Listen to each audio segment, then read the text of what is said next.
all I'm going to do is give you a bit of an overview of some of my work, some of my research, and some of what other research is telling us, and how we can lead change in schools when the expectations are going up, and the challenges in terms of school finance are also going up. And so most school leaders right now will be thinking about how they're going to set a balanced budget for next year and how they're going to deploy staff within a climate of where we're trying to improve outcomes. And what I'm going to talk about, my overarching theme, is how we work with our staff team to enable us to do that. So over the next 25 minutes or so, I'm just going to give you some indicators of some of the work that I do, but hopefully will leave you wanting to consider your own practice and what you might want to think about in terms of developing whole school leadership. All right. So key areas that I'm going to be thinking about is how, for example, you set a positive culture for learning focused leadership. And I'll talk to you a little bit about what learning focused leadership is. But one thing that came through in my doctoral research is the amount of time that leaders can spend focusing on their own learning and the learning outcomes of their children and all the things that distract us from that and how we can avoid that.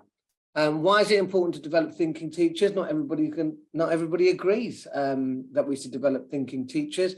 And the reason I say that, on the front page of my CEF is I talk about how we have developed a dynamic learning community in which we encourage teachers to engage in dialogic thinking for themselves. And one advisor, who will remain nameless, who also happens to be an Ofsted inspector, asked me, why do you want teachers to think? So that some of the things I'll talk to you about that not everybody agrees with, but it's very strongly linked to research. The main argument I'm going to say is that my title in school, I'm currently in one of the schools, I'm head teacher of two schools. This one, which is a 3-form entry primary school near Ilford, and this is my 11th year as a head teacher. And I've been to the other school this morning, in which is a 5-form entry primary school that I've been head for nearly 4 years. All right, so both schools I'm head of, and my title is head learning leader, because I look at the staff team in the same way I want them to look at their classrooms, in that my prime responsibility in school, beyond safeguarding, is to lead the professional learning for staff and to create an environment in which, what Diana talked about earlier, your school is seen as a community of practice. All right, and I'll talk about how we work towards that, and then that is illustrated in that final point, the definition of what we call a dynamic learning community, which was part of the conceptual framework that came through my research. And dynamism is seen both in terms of bringing them with us as we work towards a goal, or we can be there. So dynamism is seen in two ways. So how dynamic is each individual person in terms of developing their own learning and understanding, and how dynamic is the community in that it constantly reinvents itself, moves forward in a constant cycle of improvement. So also Diana talked about collaboration, creativity, and cultural diversity.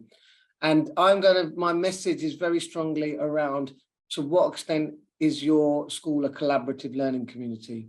That you could have the best teacher in the world, but we can all learn from others. So the value of collaboration and combined wisdom is crucial to continual improvement. That also isn't just within schools, but it's between groups of schools. So the question is, no matter how well you're doing, we're all doing well and can all do better, and a culture of continued enhancement, improvement, and growth. Now, I think if I come back to Diana's point about creativity, we have what I would consider a misaligned perspective on creativity, particularly in the Western world, because we're obsessed with ability, and we see creativity as this light bulb moment. Now, I think we need to redefine how we see creativity, and I believe that creativity comes through from successive failures. So the more we are trialing, taking risks, making changes to our practice, the more we engage in creative thinking. Also comes back to Diana's point about cultural diversity. How diverse is your group? Matthew Said talks about diverse thinking. As leaders, do we surround ourselves by acolytes, or are we surrounding ourselves by people within a culture of healthy challenge and high trust? And diverse thinking is very important within that. All right, so what I'm going to ask you to do very briefly, and I'm not going to take feedback, is I want you to engage in a reflection, and I'd like you to consider and think about the best teacher you have ever worked with or ever seen. Try not to think of yourselves. If I was in an audience, then that might get a little laugh, but because I can't hear anything, I'm just assuming you're laughing. So anyway, back to the reflection point. Consider the best teacher that you have ever worked with. Picture them in your mind, and I want you to think about what qualities, dispositions, and attitudes that teacher has or had. And if I was in the university with you, I'd probably ask you to just call these qualities out. And often when I do this, usually I get told that this person is optimistic, positive, has high expectations, builds excellent relationships with the children, is reflective, creative, has passion for what they're doing, very committed, enthusiastic, positive, right? Hopefully that reflects the kind of person that you thought about. Now, what my research looked at workplace learning theories and argued, and I'll talk about this in a moment, that regardless of the learning environment that they're in, this type of person would still be optimistic, enthusiastic, positive, all right? Now, what I'm talking about is that our greatest resource in schools is our teachers, okay? More so than learning coaches, teaching assistants, whatever you want to describe them, the biggest single factor that impacts upon the quality of children's learning outcomes in school, so if you take out the influence of home, it's quite simple, it's the quality of teaching they receive, okay? So if you're in a primary school and you're in a year 3 class, the difference that you will experience as a child with a brilliant year 3 teacher in comparison to an experience with a not so brilliant year 3 teacher. And remember, I think that every teacher can improve if they're given the time and space to do so, is massive. The second most important factor in schools is the quality of leadership. So quite simply, put the two together. The extent to which a leader can empower and enable teachers to think and learn and reflect will have the greatest impact upon the children in the classroom. So now I want you to go back and think of that teacher that you considered at that reflection point. And now imagine you're leading a school in which every teacher in the school is like that. What would that learning community look like, feel like? What could be the impact upon your students if they have 7 consecutive years, 8 if you include the nursery, up to year 6, or every department in secondary school in which they are experiencing that level of quality teaching? And remember, don't do this by telling teachers what to do. You do this by enabling teachers to think for themselves, which is what I'm aiming for. What would that school be like? And how would it feel to be a leader in that school? Thinking about most of the challenges you face as leaders. So I am going to talk to you very briefly about my background as a learner, as a teacher, as a leader. And I talk about this even more in my second book. But I don't think I was a great learner in secondary school. I'm not saying I've got a diagnosis or anything, but I find it difficult to sit and just listen.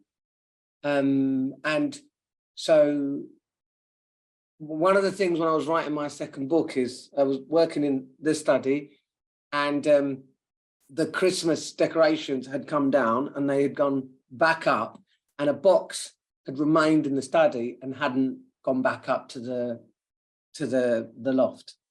And I was procrastinating whilst writing the second book, and I opened the box to see what was in the box, and I actually found my old school reports, the secondary school reports. And I opened it up, and you had each subject, and then the teacher would write a comment. I was actually shocked by the comments that were written in that book. I won't share, well, in that report, I won't share all of them, but they were so negative about me. Some teachers only wrote one word: lazy. Another wrote inattentive. And the final one, my favorite, was will only work with constant attention from the teacher. And I thought to myself, while writing this book, having got a doctorate, why was I like that? And then I realized the only time I really began to enjoy learning was after my degree, when I was doing my PGCE, where I was engaging in research and I was learning about pedagogy and the impact of children's social, emotional development, whatever it might be. And then I was seeing the impact of my learning on the groups of children I was working with in terms of teaching. Okay. And I realized that when I became a teacher in my first year, I looked around me I started as an NQT in a school in Stratford, East London. It's not very close to where Lizana used to work at the University of London.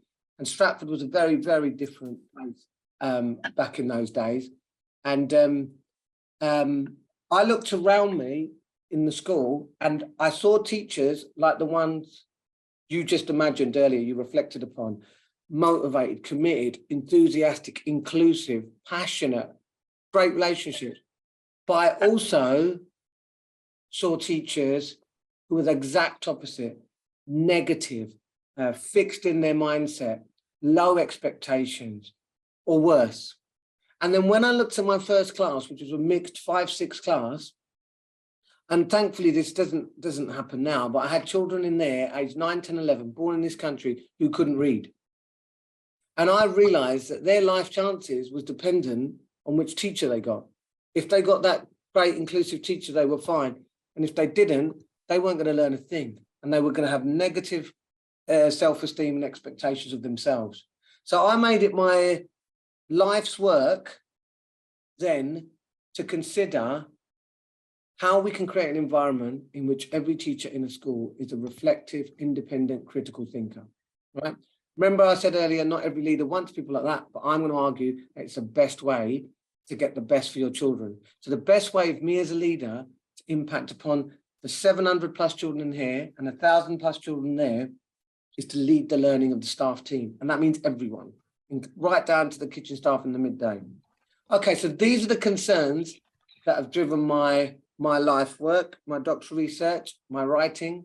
Number one, and I'll talk to you about this in a moment when I looked at workplace learning theories, but I'm going to argue average quality of teaching learning experiences in the average school is relatively poor. Because what we tend to do is we recycle knowledge about CPD in schools without looking at the quality of learning in other workplaces, which I did from my research. You're very lucky because I've already done that research. So if you want to find out, you can just read about it. Number two, where are the opportunities for teachers to engage in research? And that doesn't mean just like doing a master's. That means trialing changes and creative thinking in the classroom. The third one, why are we struggling to retain teachers in the profession? If I'm a teacher and I feel valued and I feel supported and I feel part of a team and I collaborate, and I have an opportunity to trial changes and take risks with my practice and have an opportunity to gauge research and my professional learning is valued, I'm not going to leave that school or that environment. I also think this impacts upon well-being. If you've just got what I've described, you have a sense of well-being. And I've talked to you about learning-focused leadership. So I'm going to go back to my doctoral research, which was at the University of East London. Going back a little while, in my first year of teaching as an ECT or an NQT at the time, I panicked. I thought, I looked at the quality of teacher learning in schools, which is still the same, a 1 hour staff meeting after school when you're completely knackered and can't really concentrate, and 5 training days, which aren't always used for professional learning.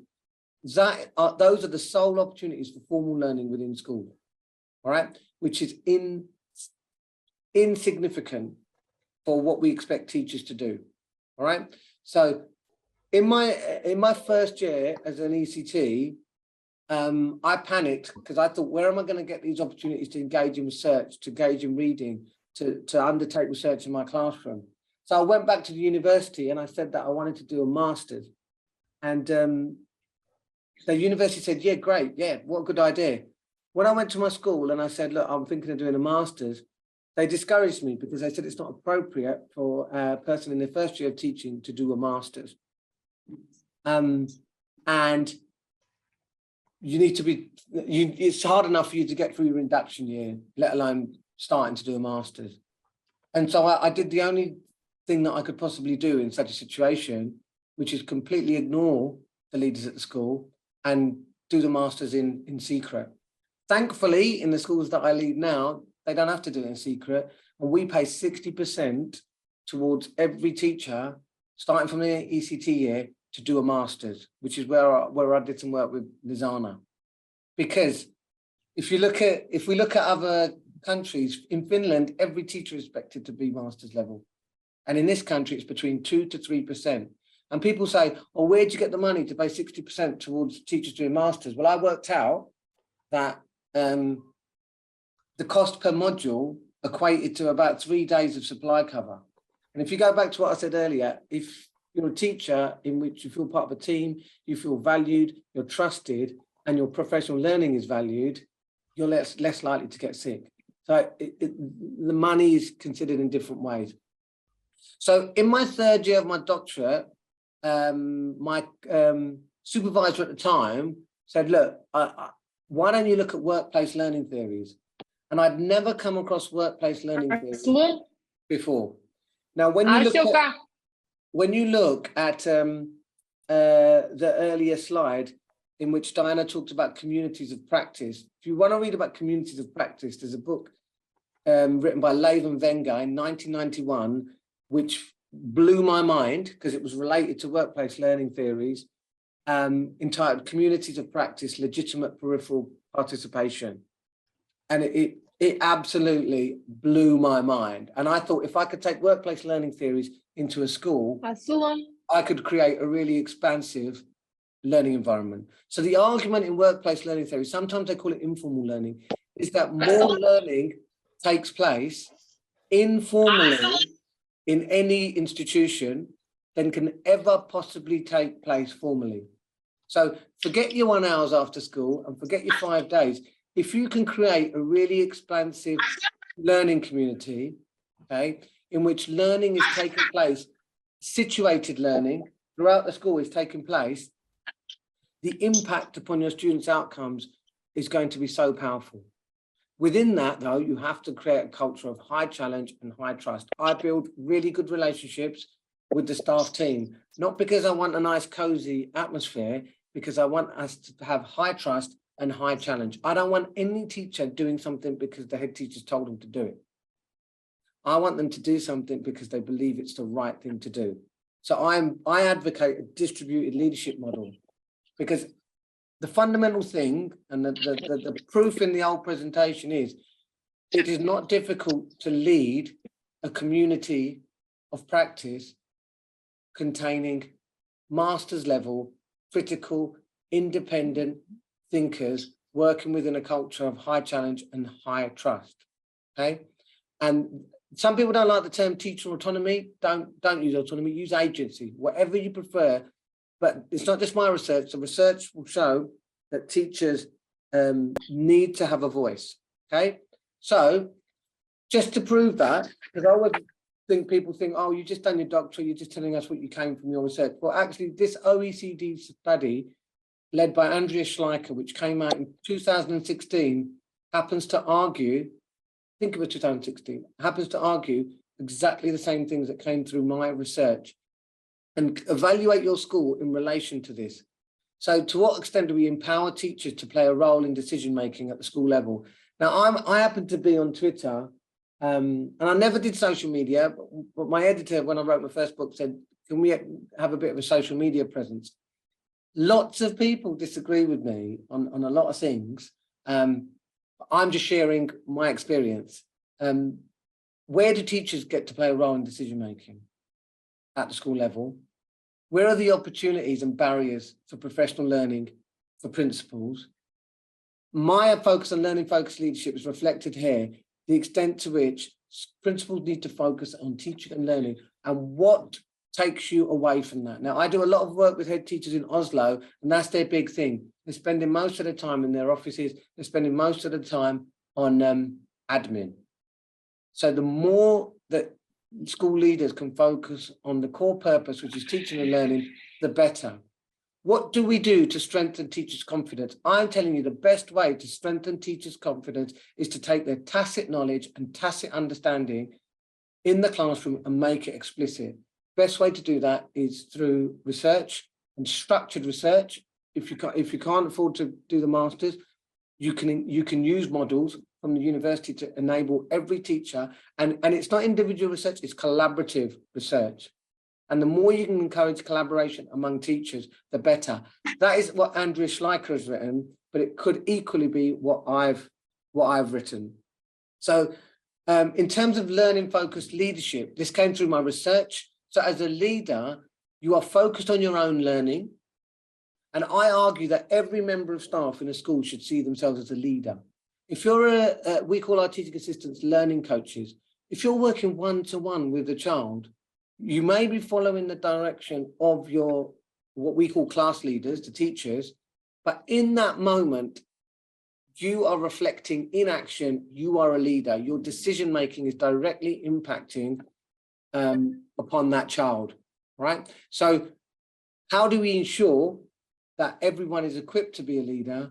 Well, we want them to be curious and restless about their practice, and that they're continually engaging in what we call reflection in action, reflection on action, and the decision-making in light of relevant findings and research. So what you've essentially got is a community of practice. So everyone is hungry to gain new knowledge. A study coming out of Chicago, Kraft and Pape, 2016, argued that in most schools, the average teacher really improves in their first year, continues to improve in their second year, and that improvement, that learning, that curiosity tails off in their third year. Okay, we wouldn't accept that in any other industry. Microsoft and Google don't think, oh, we cracked it in 2012. Let's just carry on doing it as we were.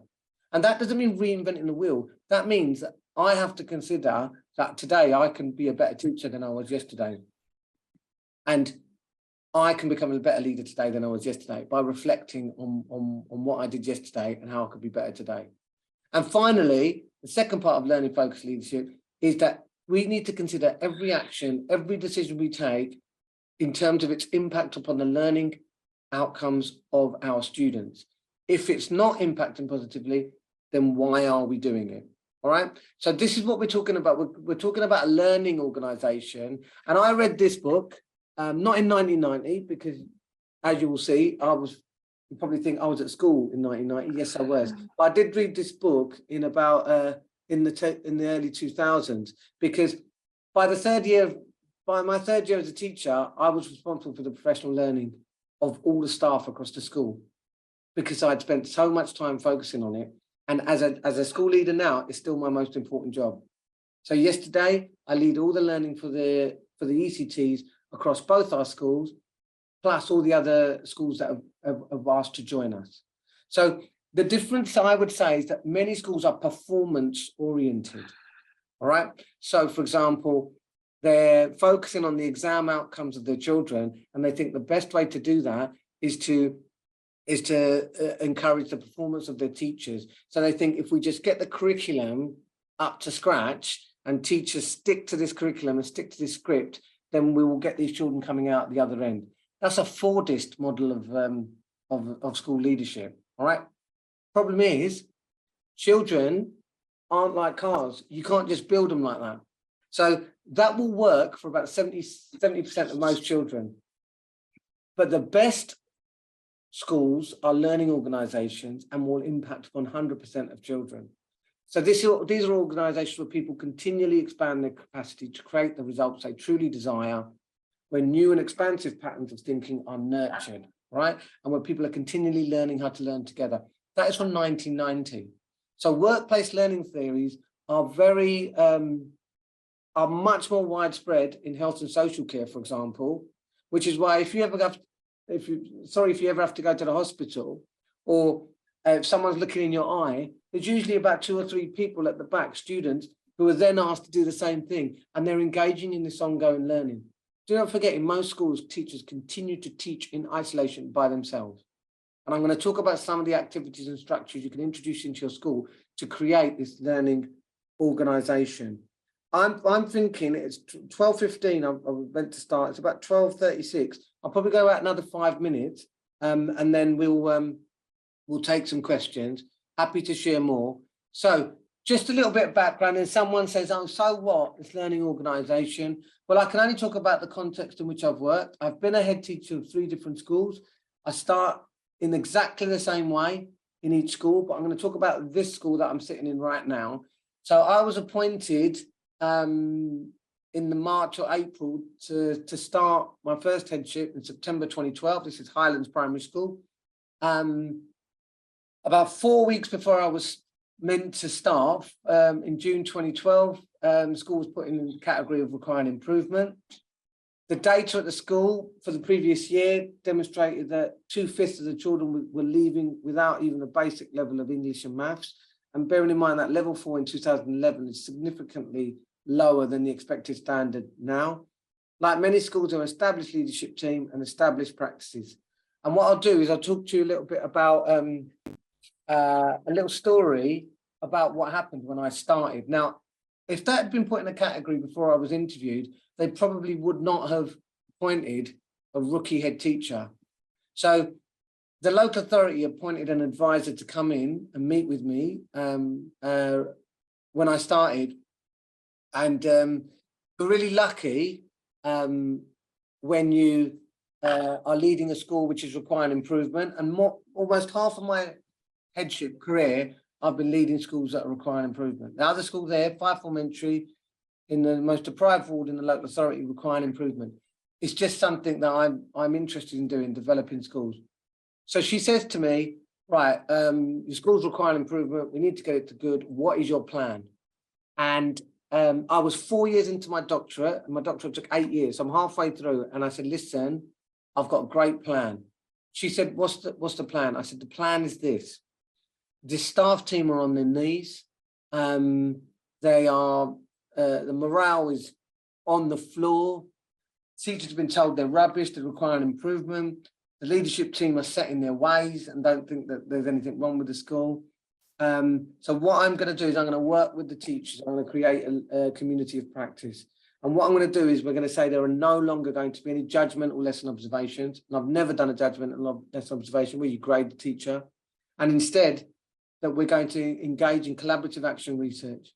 So every teacher is going to engage with the work of Professor Paul Black and Dylan William. We're going to explore assessment for learning, conditions for learning, and what that means for our children in class. Each year group is going to come up with a research question, and I'm going to provide a frame for their research in which they're going to explore their practice. They're going to engage in peer learning, and I implemented a peer learning policy. They're going to go into each other's classrooms, and they're going to engage in collaborative planning, and they're going to trial changes, take risks with their practice. And at the end of the term, we're going to come together for a celebration evening in which each year group is going to share their learning, and we're going to put that learning together, and that is going to form our assessment for learning and teaching policy, and it's going to form our roadmap for school improvement. Ta-da! Now, because I can't see any of you, I won't know what your reaction is, but I'm going to ask you a question. What do you think her reaction was? Do you think she thought, wow, what a brilliant idea, I'm just going to leave you to do it? Or did she think, it's a terrible idea and you can't do it? Well, I'm going to put you out your misery she said, you're absolutely not going to do that. You are going to go in and formally observe every teacher, and you're going to grade them as either outstanding, good, requiring improvement, or inadequate. Because come on, we have to admit, everyone wants to be told they're inadequate now and again.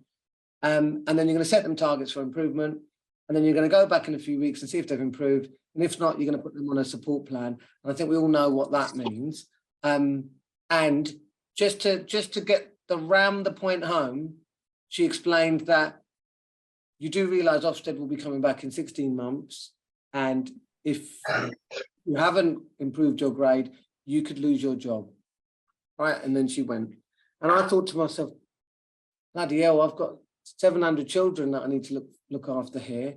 But I've also got 3 very young children at home, and I can't really afford to lose my job. But I decided that there was only one course of action.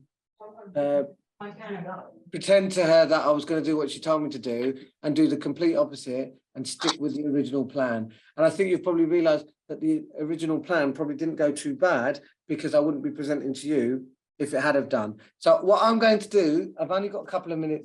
I think I've only got a couple of minutes left. So what I'm going to do is just flick through a few slides to get you thinking. Okay. So this is just very quickly sharing the work of Professor Vivian Robinson from New Zealand, who looked at dimensions of student-centered leadership. And look what she's saying. She says, for leaders to lead teacher learning and development has twice the effect size of any other factor. So question for you to think about: what difference do your leaders make to classroom practice? In what ways do they have the highest impact, and what are the barriers? And these are the strategies that I'm going to argue on the left-hand side, that if you implement these as formal learning activities, what will be the informal impact upon your staff team? So if everyone is engaging in research-based practice, they become more reflective. If they're engaging in formal collaborative professional learning and planning, they build relationships, especially if they're working in different groups, not just the departments, year groups, they become more informally collaborative. If they engage in peer learning, and we did peer learning for 3 years before we moved to lesson study, they become more self-evaluative. Team teaching, non-judgmental lesson observations, make time available for learning during the school day rather than tacking it on to the end of the day, and enable every person to engage in coaching. And the final one, and these are those areas in terms of the thinking teacher. So if you imagine an individual is engaging continuously in all these activities, and then the so what. So this school, what I'm arguing is a really expansive learning community will impact on every child. So the school I'm sitting in right now has been awarded the Mayor of London's Schools for Success Award for 5 consecutive years, okay, which means no other school in this local authority have had it more than once. And that is for the progress made by the lowest prior attainers. It's the only reason I share that award, because I'm proud of it, because only the best teachers can impact upon the most challenging children. And the bottom one, which I think is useful if you're a school leader, is in 11 years as a teacher of this school, head teacher of this school and head teacher of that school, we have spent a grand total of £28 on recruitment, retention and advertising. And that was for Gemma in the office, because we haven't got enough places in our school for the number of teachers that want to work here. So that would take a lot of headache away from school leaders. And just so that you know, if I go into school, it's not about me bringing my own people in. It's about actually the greatest single factor, the capacity and building on the staff, existing staff that you have. So those same people that were told as teachers they required improvement that weren't good enough were the same people who led the school to outstanding.